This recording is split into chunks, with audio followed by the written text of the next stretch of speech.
ఈరోజైతే ఇండియా అయితే సెమీఫైనల్కి అయితే వచ్చేసింది. అసలు జమీమా ఏమన్నా కొట్టింది, మన ఇండియాని గెలిపించింది.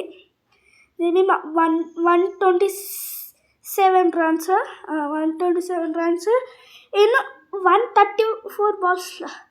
పోయినసారి అందరు ఆస్ట్రేలియా అయితే మనకైతే 339 టార్గెట్ అయితే ఇచ్చింది. అందరు ఫస్ట్ ఓడిపోతారు అనుకున్నారు, కానీ జమీమా కొట్టే రన్స్కి లాస్ట్ 4-6 బాబా నేనైతే క్రేజీ అనుకున్నా. చూడండి గైస్, ఈ ఉమెన్స్ వరల్డ్ కప్లో ఇదే బెస్ట్ ఆఫ్ ది మ్యాచ్ అనుకున్నా.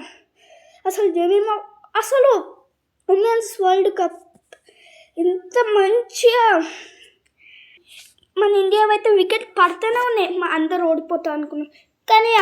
కానీ మన వాళ్ళకి తెలియదు మన ఇండియాలో ఎంత డేంజర్. వాళ్ళ డేంజర్ అయితే మనం గీయటం డేంజర్. కానీ ఈసారి అయితే ఈ ఉమెన్స్ వరల్డ్ కప్లో ఇదే నాకు ఈ మ్యాచ్ని నేను ఎప్పుడు మర్చిపోలేను. మీరు చూస్తుంటే hats off to Jemimah and women's world cup. Next వీడియోలో కలుద్దాం గైస్, బాయ్ బాయ్.